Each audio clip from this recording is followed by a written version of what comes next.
Hello বন্ধুরা, good morning সবাইকে। শুক্লাদাস ব্লগসে তোমাদের সকলকে স্বাগত জানিয়ে আজকের ব্লগটা শুরু করছি। আজকে বুধবার আর এখন ঘড়ির কাঁটাতে বাজে ওই 6:15 মতো।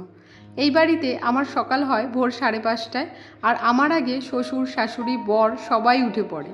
সব শেষে বলতে গেলে আমি উঠি, তবে শেষে উঠেও বাড়ির সমস্ত কাজ সময় মতো কিন্তু ঠিক সেরে ফেলি।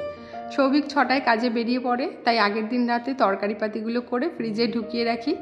মা যেহেতু ভোরবেলায় আমার আগে উঠে পড়ে, তাই ভোরবেলায় মা ভাতটা বসিয়ে দেয়। তারপরে আমি উঠে সৌভিকের টিফিনগুলো সমস্তটা গুছিয়ে দিই। তো সৌভিক তো বেরিয়ে পড়েছে। তারপরে দেখো আমি একটু ফ্রেশ হয়ে নিচ্ছি। ব্রাশ করতে করতেই বাসি জামা কাপড়গুলো সমস্ত ওয়াশিং মেশিনে দিয়ে দিয়েছি। তারপরে মুখ ধুয়ে থাইরয়েডের ওষুধ খেয়ে একটু জল খেয়ে নিলাম। আর এখন যেহেতু শীতটা সবে সবে পড়ছে, এই ভোরবেলার ওয়েদারটা ভীষণ ভালো লাগে, একটা ঠান্ডা ঠান্ডা আমেজ রয়েছে। তো ফ্রেশ হয়ে নিয়ে সোজা চলে এলাম কিন্তু রান্নাঘরে।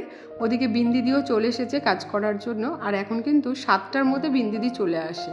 তো বিন্দিদি ওদিকে বাসনগুলো মাজছে, ততক্ষণে আমি দেখো আমার জন্য আর বিন্দিদির জন্য একটু চা বসিয়ে দিয়েছি, আর এক পাশে দুধটা জাল দিয়ে দিচ্ছি। তো চলো সকালের চাটা আগে খেয়ে নিই। চা খেয়ে তারপরে কিন্তু বাকি কাজকর্মগুলো সব সারবো। তো এই পাশে একটাতে দুধ জাল দিতে বসিয়ে দিয়েছি, আর এক পাশে চা বসিয়ে দিয়েছি। আমার বাপের বাড়িতে প্রতি বছর ছট পুজো করা হয়। এই বছর আর করা হয়নি, মায়ের শরীরটা ভালো ছিল না দেখে। তবে পুজোর পরে খাস্তা করা হয়েছে, আর সব বোনেদের বাড়িতে কিন্তু খাস্তা দেওয়া হয়েছে। তাই দেখো আজকে চায়ের সাথে দুটো খাস্তা নিয়ে নিয়েছি, আর চা নিয়ে সোজা চলে এসেছি কিন্তু আমাদের ছোটো ছাদে। ছোটো ছাদের এই পাশের জায়গাটা কিন্তু আমার ভীষণ প্রিয় একটা জায়গার মধ্যে পড়ে। বাগানের যেই গাছপালাগুলো রয়েছে তার জন্য এই পাশের দৃশ্যটা একটা আলাদাই রূপ ফুটিয়ে তোলে। তো এইখানে অনেকক্ষণ সময় কাটালাম, আর অনেকটা সময় বেশ ভালো কাটালাম। তারপরে কিন্তু সোজা চলে এলাম দুপুরের লাঞ্চের জন্য। আমি সকালে যেহেতু দুটো খাস্তা খেয়েছি, তারপর আর সকালের ব্রেকফাস্ট কিছু করতে ইচ্ছে করেনি, তাই দুপুরের লাঞ্চের প্রিপারেশনে সোজা চলে এসেছি। একটু মাংস আনতে বলেছিলাম বাবাকে, তাই বাবা মাংস নিয়ে এসছে। মাংসটা ম্যারিনেট করে প্রথমে রেখে দিচ্ছি লবণ, হলুদ, গোলমরিচের গুঁড়ো, আদা রসুন কাঁচা লঙ্কা বাটা আর লেবুর রস দিয়ে ম্যারিনেট করে আধ ঘন্টার জন্য রেখে দেবো। তারপরে দেখো কড়াইতে অল্প সর্ষে তেল দিয়ে আলুগুলো অল্প লবণ আর হলুদ দিয়ে বেশ করে ভেজে নিচ্ছি।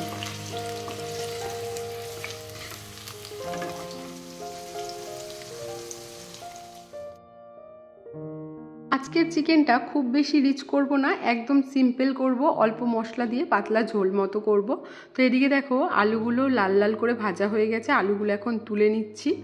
আমার ভিডিও করার ট্রাইপডটা আমি ওই বাড়িতে রেখে এসেছি, যার কারণে আমার এই ব্লগ ভিডিও শ্যুট করতে কিন্তু ভীষণ অসুবিধা হচ্ছে। বিশেষ করে এই রান্নার ব্লগ শ্যুট করা, এক হাতে ফোন ধরে রান্না করা প্লাস ব্লগ শ্যুট করা কিন্তু খুবই ডিফিকাল্ট হয়ে যাচ্ছে।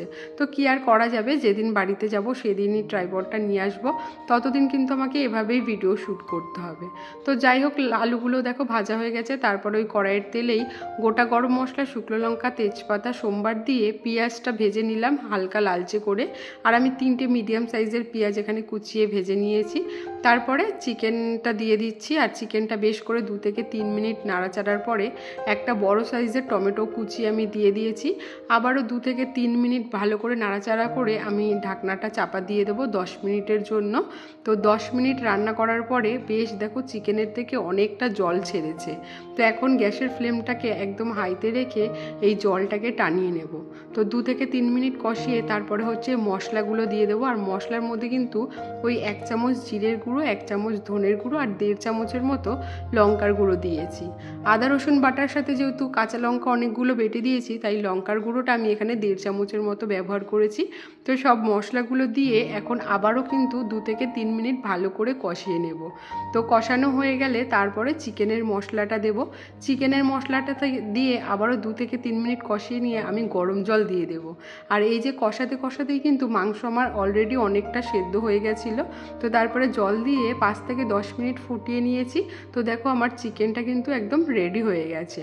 খুব বেশি রিচ হয়নি, একদম পাতলা ঝোল হয়েছে। সৌভিক কিন্তু এরকম চিকেনের ঝোল খেতে ভীষণ ভালোবাসে। তো দুপুরের রান্নার পর্ব সব শেষ হয়ে গেছে, আর এখন হচ্ছে স্নান করতে যাচ্ছি।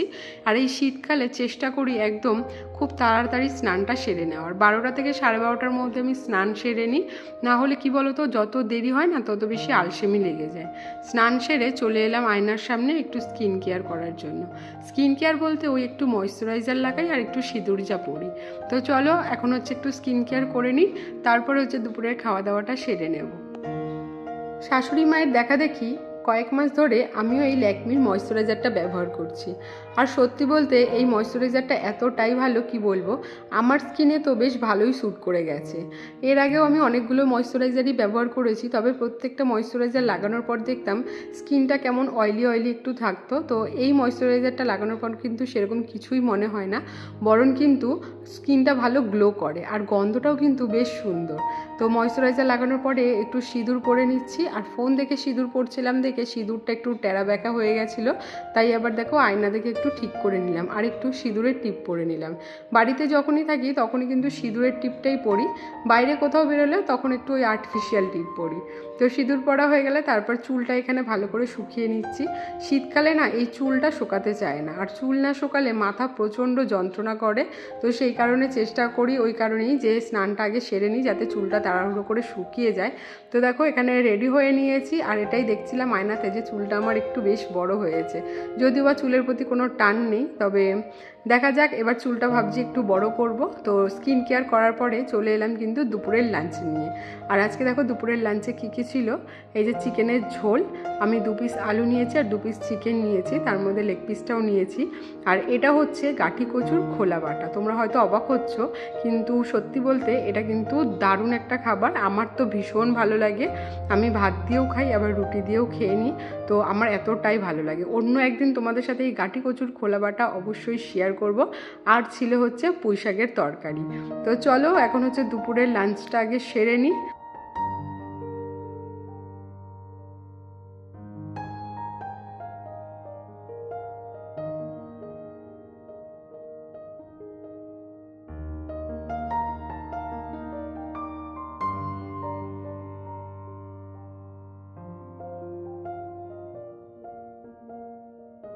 দুপুরে খাওয়া দাওয়া শেষ করে আবারও চলে এলাম ছোট ছাদে চুলটা শোকানোর জন্য।